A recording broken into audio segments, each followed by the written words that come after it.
వైఎస్ఆర్సీపీ యావత్ YSRCP క్యాడర్కి in general గా public కూడా తెలియజేయాల్సిన సందర్భం. నెంబర్ 1, మొన్న మా పార్టీ అధ్యక్షులు వారు గౌరవ మాజీ ముఖ్యమంత్రి వర్యులు శ్రీ వైఎస్ జగన్మోహన్ రెడ్డి గారు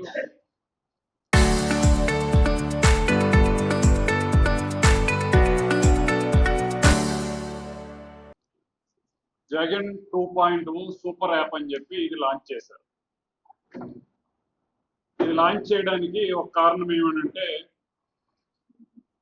ఈ రాష్ట్రంలో అలవి కాని హామీలు ఇచ్చి అధికారంలోకి వచ్చిన ఒక ప్రభుత్వం వాళ్ళ చేతకానితనాన్ని, వాళ్ళ పరిపాలనలో ప్రజలు పడుతున్న ఇబ్బందుల్ని సోషల్ మీడియా వేదిక ద్వారా ప్రజలకు తెలియజేస్తున్న మా పార్టీకి సంబంధించిన ఫేస్బుక్ అకౌంట్లని, యూట్యూబ్ ఆల్గరిథమ్స్ని, వాటిని నియంత్రించే విధంగా వాళ్ళకున్న వ్యవస్థల ద్వారా కొంత ప్రయత్నం జరిగారు. కాబట్టి వాటినన్నిటినీ దాటుకొని ప్రజల ఇబ్బందులు పార్టీ శ్రేణుల ద్వారా బయట ప్రపంచానికి తెలియజేయడానికి ఏర్పాటు చేసుకున్న ఒక యాప్.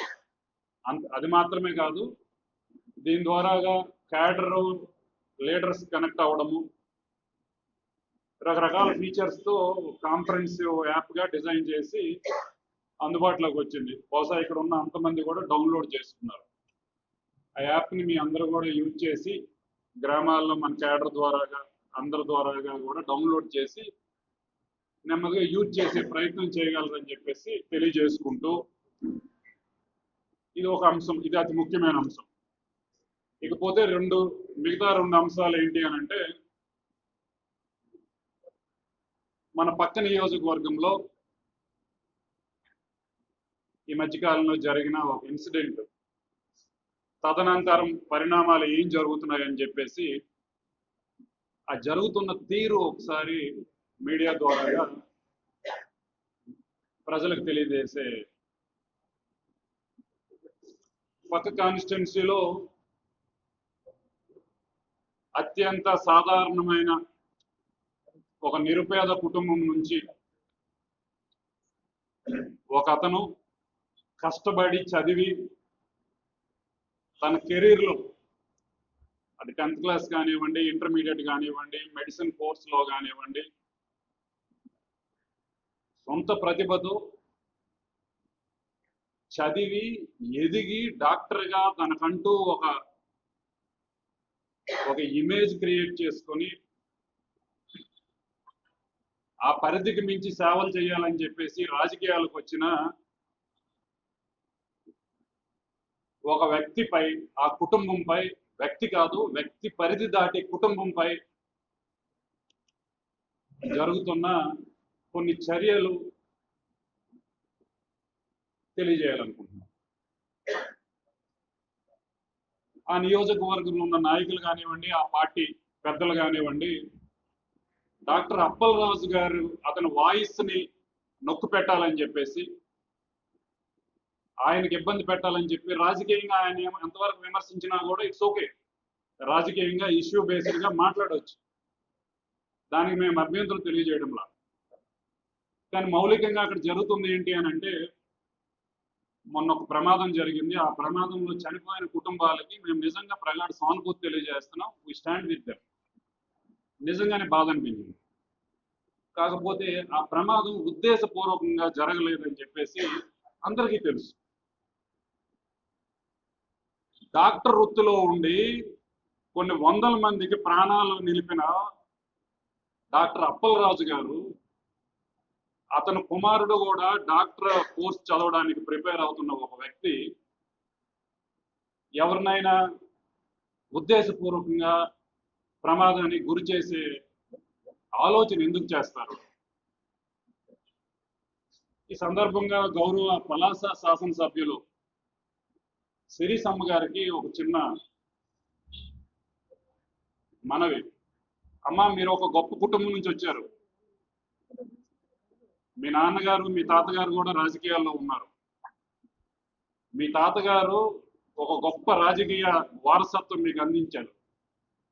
ఆయన జీవితంలో, రాజకీయ జీవితంలో మెజారిటీ కాలం ప్రతిపక్షంలో ఉన్నారు. ఆయన ప్రజల గొంతుకై ఆయన ఉన్నారు. అప్పుడున్న అధికారంలో ఉన్న వాళ్ళు ఇదే విధంగా మీ తాతగారిని హ్యాండిల్ చేసి ఉంటే ఎలా ఉంటుంది?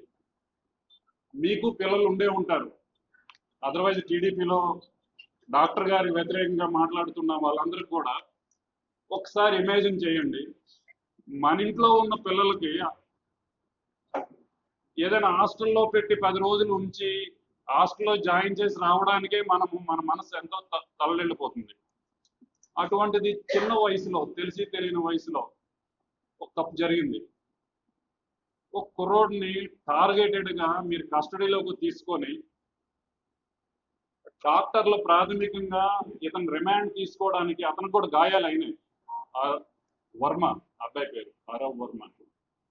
గాయాలు అయినాయి, ఇతను రిమాండ్ తీసుకోవడానికి ఇతను హెల్త్ కూడా సపోర్ట్ చేయదు అని చెప్పి రిపోర్ట్ ఇస్తే ఆ రిపోర్ట్ని మళ్ళీ మార్పించి కస్టడీకి తీసుకోవడమే కాకుండా కోర్టు హీరింగ్ వచ్చినప్పుడు కూడా ఆ సిడి ఫైల్ కూడా సమయానికి సబ్మిట్ చేయని పరిస్థితి. మీరు ఏం చేయాలనుకుంటున్నారు? ఏం మెసేజ్ ఇవ్వాలనుకుంటున్నారు? ఎటువంటి సాంప్రదాయాన్ని నెలకొల్పాలనుకుంటున్నారు? అప్పలరాజు అనే వ్యక్తి చేసిన తప్పేంటి? మొదటిసారి ఎమ్మెల్యే పలాస కాన్స్టిట్యున్సీకి ఒక ఉద్దానం కిడ్నీ రీసెర్చ్ సెంటర్ తీసుకురావడానికి శక్తి మేర ప్రయత్నం చేసినందుకు అతని మీద, అతని కుటుంబం మీద మనం కక్ష తీర్చుకుందాం. మహామహులకి అంటే అవకాశం రాక రండి కృష్ణ, పరిస్థితులకు అనుకూలించక సాధించుకోలేనటువంటి ఒక పోర్టు ఏర్పాటులో అత్యంత కీలకమైన రోల్ ప్లే చేసి ఈ ప్రాంతంలో, ఈ జిల్లాలో ఉన్న ప్రజలకి మేలు చేయడానికి పరితపించినందుకు అప్పలరాజు గారి కుటుంబాన్ని మనం వేదిద్దాం. అప్పలరాజు ఓడిపోయి ఉండొచ్చు కనుక రాజకీయాల్లో గెలుపులో ఓటమి సహజం. కానీ పలాస నియోజకవర్గం ప్రజలకి అప్పలరాజు గారు చేసిన సేవలు, అటువంటి నాయకుడు ఆ నియోజకవర్గంలో ఉండడం కూడా ఆ ప్రజల యొక్క అదృష్టం అని తెలియజేసుకుంటున్నాం. వచ్చిన తర్వాతే మనం చూస్తున్నామేమో, అతను ఒక విద్యార్థిగా, ఒక వైద్యుడిగా అసాధారణమైన ప్రతిభ కల్పించిన వ్యక్తి. అటువంటి వ్యక్తితో రాజకీయంగా మీరు పోటీ పడగలుగుతారేమో కానీ ఇంటలెక్చువల్ గా పోటీ పడే ప్రయత్నం కూడా చేయొద్దు. అతన్ని మానసికంగా, సైకలాజికల్ గా మనం డౌన్ చేయాలని చేస్తున్న మీ ప్రయత్నాలు ప్రజలు గమనిస్తున్నారు. దయచేసి ఇటువంటి సాంప్రదాయాల్ని కంటిన్యూ చేయకుండా ఎక్కడో ఒక దగ్గర సమీక్షించుకొని ఆలోచన చేస్తారని చెప్పేసి తెలియజేసుకుంటున్నాం. ఇకపోతే మూడో అంశం ఏమి అనంటే, విశాఖపట్నం ప్రాంతానికి చెందిన మత్స్యకార సోదరులు సముద్రంలో బోటు ప్రమాదంలో చనిపోతే ఆ కుటుంబాలకి వాదార్చి మీ కుటుంబాలకు మేము తోడుగా ఉన్నామని చెప్పి పార్టీ తరఫున కొంత ఆర్థిక సహాయం కూడా చేయడానికి వెళ్ళిన మా నాయకుడు శ్రీ జగన్మోహన్ రెడ్డి గారి గురించి ఆయన అక్కడ వాళ్ళతో మీట్ అయి వెళ్ళిన కొద్ది గంటల్లోనే అచ్చెన్నాయుడు గారు, మరి ముఖ్యంగా స్థానిక ఇచ్చాపురం శాసనసభ్యులు అశోక్ గారు కూడా మాట్లాడారు. అచ్చెన్నాయుడు గారు మన నియోజకవర్గం కాదు కాబట్టి స్థానిక శాసనసభ్యులు మాట్లాడిన తీరు పైన, ఒక మాజీ ముఖ్యమంత్రి గారి పైన ఏకవచనంతో డాడు డీడు భాష ఉపయోగించి వాడు వీడని సంబోధిస్తూ, నువ్వు గివ్ అని సంబోధిస్తూ, మీ క్యాడర్నో మీ లీడర్నో అధికారుల పైన మాట్లాడుతున్నట్లు మాట్లాడితే కనుక అశోక్ గారు ఇచ్చి పడేస్తాం జాగ్రత్త. ఇంకొకసారి మా నాయకుడిని గురించి ఉద్దేశించి మాట్లాడి మీరు రాజకీయంగా విమర్శించండి. మా నాయకుడు ఏమన్నా తప్పు మాట్లాడి ఉంటే ఇది కాదయ్యా డేటా ఇదని చెప్పండి.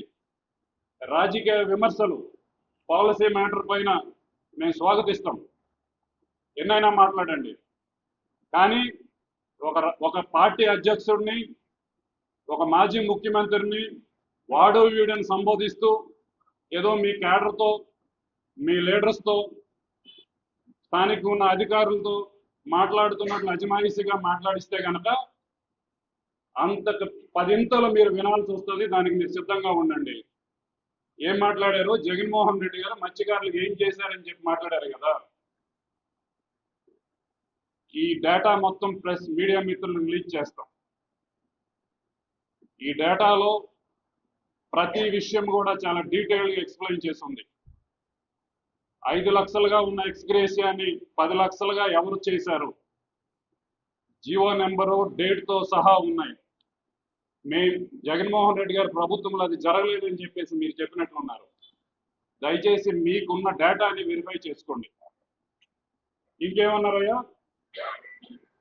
మీరు సంతోషం 20,000కి పెంచామన్నారు. కానీ 19కు ముందు మీరు అధికారంలో ఉన్నప్పుడు వేట నిషేధ భృతి ఎంత ఉండేది? 4,000 ఉండేది. దానికి మా ప్రభుత్వంలో 10,000కి తీసుకెళ్తూ యాంత్రిక పడవలతో పాటు సాంప్రదాయ పడవల మత్స్యకార కుటుంబాలకు కూడా వర్తింపు చేయడం జరిగింది. అంతకుముందు యాంత్రిక పడవలకు మాత్రమే ఉండేది. నెంబర్ 1, డీజిల్ సబ్సిడీ 6 రూపాయల నుంచి 9 రూపాయలకు పెంచడం జరిగింది మా ప్రభుత్వంలో. మీ ప్రభుత్వంలో 6 రూపాయలు ఉండేది. డీజిల్ సబ్సిడీ పరిధిని 20,000 బోట్లకు 130 కోట్లకు పైగా సబ్సిడీ ఇవ్వడం జరిగింది. ఆక్వా రైతులకు ₹1.5కే యూనిట్ విద్యుత్ ధర అందజేయడం జరిగింది. దానికి గాను మీ ప్రభుత్వం పెట్టిన 451 కోట్ల బకాయిలతో కలిపి 3,250 కోట్లు విద్యుత్ సబ్సిడీ మా ప్రభుత్వంలో ఇవ్వడం జరిగింది. మేమేమీ చేయలేమన్నారు కదా, ఇంకా చాలా ఉన్నాయి చెప్తాను. వేటకు వెళ్లి మరణించిన మత్స్యకారులకు ఎక్స్గ్రేషియా 10 లక్షలకు పెంపు చేయడమే కాకుండా ఇమ్మీడియట్ గా 5 లక్షలు ఇచ్చి ఆ 5 లక్షలు 6 నెలలుగా ఇవ్వాలని చెప్పేసి ఒక పాలసీ డెసిషన్ తీసుకొని జీవో కూడా రిలీజ్ చేయడం జరిగింది. 175 కుటుంబాలకు గాను 17 కోట్లు అందజేయడం జరిగింది. ఇది చాలా ఇంపార్టెంట్. మత్స్యకారులకి జగన్మోహన్ రెడ్డి గారి ప్రభుత్వంలో ఏం చేశారని చెప్పేసి 10 ఫిషింగ్ హార్బర్లు, 6 ఫిష్ ల్యాండింగ్ సెంటర్లు, 4 పోర్ట్లు నిర్మాణం స్టార్ట్ చేశాం. చంద్రబాబు నాయుడు గారు తన జీవిత కాలంలో ఒక్క పోర్ట్ అయినా నిర్మాణానికి తలపెట్టినారా అని అడగడమే కాకుండా జగన్మోహన్ రెడ్డి గారు స్టార్ట్ చేసిన ఈ పోర్ట్లు, ఫిషింగ్ హార్బర్లని ఇప్పుడు ప్రైవేట్ పరంగా చేయడానికి ప్రయత్నాలు చేస్తున్నారా లేదా అని చెప్పి మేము అడుగుతున్నాం. దీనికి దయచేసి సమాధానం చెప్పండి. వీటితో పాటు మన జిల్లాకు చెందిన 23 మంది మత్స్యకారులు 14 నుంచి 19 వరకు మీ ప్రభుత్వంలో ఉన్నప్పుడే పాకిస్తాన్ జైల్లో ఉన్నప్పుడు వాళ్ళకి ఇచ్చిన మాట ప్రకారం జగన్మోహన్ రెడ్డి గారు ముఖ్యమంత్రి అయిన తర్వాత కేంద్ర ప్రభుత్వం విదేశాంగ శాఖతో సంప్రదించి వాళ్ళని తీసుకురావడమే కాకుండా ఇక్కడికి వచ్చాక కూడా ఒక్కొక్కరికి వాళ్ళ కాళ్ళ మీద నిలబడాలని చెప్పి ఒక్కొక్కరికి 5 లక్షల వరకు ఇప్పించిన మాట మర్చిపోయారా అని చెప్పి గుర్తు చేస్తూ మత్స్యకారులకు చెందిన 14 ఉపకులాలను విభజించి 5 కార్పొరేషన్లను కూడా ఏర్పాటు చేశారని తెలియజేసుకుంటూ మత్స్యకార వర్గానికి చెందిన వాళ్ళకి టీటీడీ బోర్డులో కూడా ప్రాతినిధ్యం కల్పించారు. ఇవన్నీ మీరు మర్చిపోయి ఏం చేశాడు జగన్మోహన్ రెడ్డి గారు అని చెప్పేసి మీరు ఏకవచనంతో మాట్లాడి మీరు ఎటువంటి మెసేజ్ ఇవ్వాలనుకుంటున్నారు? మీరు మాట్లాడిందే నిజమని చెప్పి ప్రజలు నమ్మే రోజులు పోయినాయి. దానికి నిదర్శనమే జగన్మోహన్ రెడ్డి గారు ఏ సమావేశానికి వెళ్ళినా, ఏ మీటింగ్కి వెళ్ళినా జనాలు అంతమంది వచ్చి హాజరై ఇప్పుడున్న ప్రభుత్వం మీద వాళ్ళ వ్యతిరేకత తెలియజేయడమే కాకుండా మీ ప్రభుత్వంలో ఇచ్చిన మత్స్యకారులకు ఇచ్చిన భృతి ఎంతయ్యా అని అంటే మొత్తం 104.62 కోట్లు మాత్రమే. మా ప్రభుత్వంలో ఇచ్చింది ఎంత అయ్యానంటే 538 కోట్లు, 5 రెట్లు ఎక్కువ. 2019 నుంచి మా గవర్నమెంట్ వచ్చిన తర్వాత మత్స్యకారుల సంక్షేమానికి వివిధ పథకాల ద్వారాగా రమారమి 3,835 కోట్లు మేము చెల్లించడం, వెచ్చించడం జరిగిందని చెప్పి తెలియజేసుకుంటున్నాం. వీటితో పాటు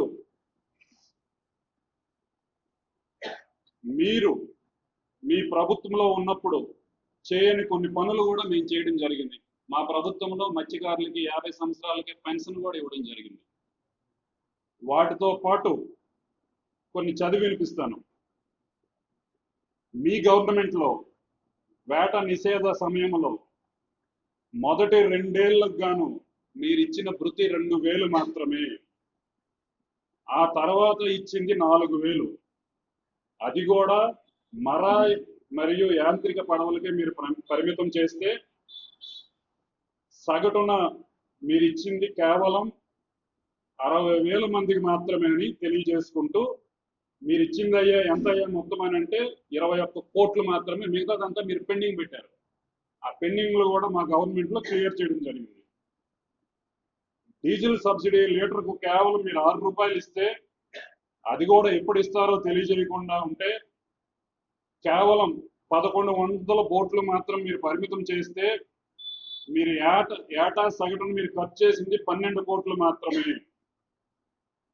ఆక్వా రైతులకు ఎన్నికలకు కొన్ని రోజుల ముందు వరకు మీరు యూనిట్ ధర 3.8 పైసలుగా, 3 రూపాయలు 8 పైసలుగా ఉంటే దాన్ని ఎలక్షన్ ముందుకు 2 రూపాయలుగా తగ్గించి ఎలక్షన్ స్టంట్గా మీరు చేసి తీరా ఆ స్టంట్ను కూడా పూర్తిగా ఇంప్లిమెంట్ చేశారంటే లేదు, అక్కడ కూడా 450 కోట్లు బకాయిలు పెట్టి మీరు దిగిపోతే మేము వచ్చిన తర్వాత బకాయిలు కూడా క్లియర్ చేయడం జరిగింది. వేట చేస్తూ మరణించిన వాళ్ళకి ఎక్స్గ్రేషియా 5 లక్షలు మాత్రమే అరకొరగా మీరు ఇచ్చారు. దాన్ని 10 లక్షలుగా మేము ఇచ్చామని చెప్పి మరొకసారి తెలియజేసుకుంటూ, వలసల నివారణ కోసం మీరు చేపట్టిన చర్యలు 0. జగన్మోహన్ రెడ్డి గారు వచ్చిన తర్వాత నాకు చెప్పినట్లు అవన్నీ ఒకసారి మీకు చదివి వినిపిస్తాను. అందులో మన జిల్లా కూడా కొన్ని ఉన్నాయి.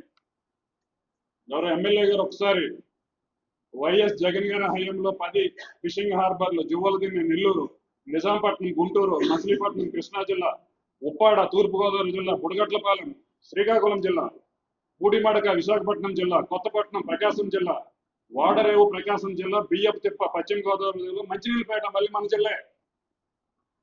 వీటితో పాటు 6 fish landing centre Chintapalli, Bheemili, Rajaripeta, Dondavoka, Uppalanka, Rayadaruvu పోర్ట్లు మళ్ళీ మన జిల్లా, మూలపేట, రామాయపట్నం, నెల్లూరు, మచిలీపట్నం కృష్ణా జిల్లా, కాకినాడ గేట్ పోర్టువే. ఇవన్నీ కూడా ఎవరు ఏర్పాటు చేశారు, ఎందుకు ఏర్పాటు చేశారు? ఇవన్నీ వలసల నివారణ కోసం జగన్మోహన్ రెడ్డి గారు మాత్రమే చేశారు. చంద్రబాబు నాయుడు గారు తన ఎంటైర్ కెరీర్ లో ఒక పోర్టు కూడా కట్టినట్లు ప్రయత్నం చేసినట్లు కూడా నాకైతే తెలియదు. మీకేం తెలుసు? ఫైనల్ గా ఒకటే అంటున్నాను ఎమ్మెల్యే గారు, మీరు ఇప్పుడు 12 సంవత్సరాలు, ఈ 12 సంవత్సరాల పరిపాలన ఉంది. కిందటి నెల కరివానిపాలెంలో మత్స్యకార సోదరుల యొక్క బోట్లు, వలలు అన్నీ కూడా తగలబడ్డాయి. మీరేదో మత్స్యకార సోదరులకు ఉద్ధరిస్తామంటున్నారు కదా, వాళ్ళకి రమారమి 80 లక్షల వరకు అధికారులు ఎస్టిమేషన్ చేశారు కాంపెన్సేషన్ వరకు. అర్జెంటుగా మత్స్యశాఖ మంత్రి కూడా మన జిల్లా అనుకుంటాను, ఆయన ఇప్పటి వరకు రాలా. ఒకసారి ఆయన పిలిపించి చూపించి వీలైనంత తొందరగా వాళ్ళకి జరిగిన నష్టపరిహారం ఇప్పించగలరని కోరుకుంటూ, ఇంకోటి చెప్పడం మర్చిపోయింది. టీడీపీ హయాంలో ఇచ్చిన ఆయిల్ సబ్సిడీ కేవలం 59 కోట్లు మాత్రమే. వైఎస్ఆర్సీపీ హయాంలో 148 కోట్లు. దీనికి తోడు ఆక్వా రంగంలో కూడా వైఎస్ఆర్సీపీ టైంలో యూనిట్ ధర, కరెంట్ యూనిట్ ధర ₹50 ఇవ్వడం కాకుండా చంద్రబాబు నాయుడు గారు ఈ మధ్యన ఆక్వా రైతుల కోసం అని చెప్పేసి చాలా మందికి తెలియదు, ఒక కొత్త టెక్నిక్ ఉపయోగించాడు. నార్మల్గా మన పొలాల్లో కానీ ఆక్వా ఇండస్ట్రీస్లో కానీ సంబంధించిన వాటిలో కానీ రైతులు ఉపయోగించిన మోటార్లు పవర్ ఫ్యాక్టర్ 0.7, 0.8, 0.75 ఆ రేంజ్ లో ఉంటాయి. ప్రభుత్వం ఏం మెలుగు పెట్టిందనంటే 0.95 పైన పవర్ ఫ్యాక్టర్ ఉంటేనే మేము కొన్ని ఇచ్చే బెనిఫిట్లకి ఎలిజిబుల్ అవుతారని చెప్పేసి ఒక మెలుగు పెట్టింది. అంటే మీరు ఏం చేయాలనుకుంటున్నారు? ఈ రాష్ట్రంలో ఉన్న ఆక్వా రైతులు మొత్తం అందరూ ఇప్పుడు అర్జెంటుగా మోటార్లు మార్చేసి కొత్త మోటార్లు మంచి పవర్ ఫ్యాక్టర్తో ఉన్న కొనుక్కోవాలి, ఇన్స్టాల్ చేసుకోవాలని చెప్పేసి మీరు చెప్తున్నారు. చేయకపోతే మేము ఇవ్వాల్సిన సబ్సిడీలకు మీరు అర్హులు కాదన్నట్టు లిటిగేషన్ పెడుతున్నారు. మీ ఆలోచనలు ప్రతిదీ కూడా ఇట్లాంటి మెలుగు పెట్టే ఉంటాయి. అలాగనే హామీలు ఇచ్చి అధికారంలోకి వచ్చిన మీరు ఇప్పుడు వెళ్తామంటున్నారు కదా 45 రోజులు ప్రజల దగ్గరికి 2 సంవత్సరాల పరిపాలనలో. ప్రజలు చెప్పే ఫీడ్బ్యాక్ ని వినడానికి సిద్ధంగా ఉండండి అని చెప్పి తెలియజేసుకుంటూ మరొకసారి ఎమ్మెల్యే గారికి మీడియా మిత్రుల ద్వారా ఈ పీడిఎఫ్ ఫైల్ మా గవర్నమెంట్ లో మేము ఏం చేసాం, ఏ పథకాలు ఇచ్చాం, నెంబర్లతో సహా మీడియా మిత్రుల ద్వారా షేర్ చేస్తాం. దయచేసి చదవండి. ఇక పైన మరొకసారి చివరిగా ముగించే ముందు, నేను ముగించే ముందు మా నాయకులు మళ్ళీ మాట్లాడతారు. మా నాయకుడి పైన గౌరవ మాజీ ముఖ్యమంత్రి వర్యులు శ్రీ వైఎస్ జగన్మోహన్ రెడ్డి గారి పైన రాజకీయంగా మీరు విమర్శలు చేస్తే ఇట్స్ ఓకే. ఆ విమర్శలు చేసినప్పుడు కూడా గౌరవంగా మాట్లాడండి. మీకు ఎమ్మెల్యే గారు అని అంటున్నాం. మా జగన్మోహన్ రెడ్డి గారిని ఈసారి డాడు డీడు బాస అంటే గనక మేము కూడా ఒక్క సెకండ్ కూడా ఇకపైన ఆలోచించాం. ఎమ్మెల్యే పదవికి మాత్రమే గౌరవిస్తాం, అశోక్ కాదని చెప్పి తెలియజేసుకుంటూ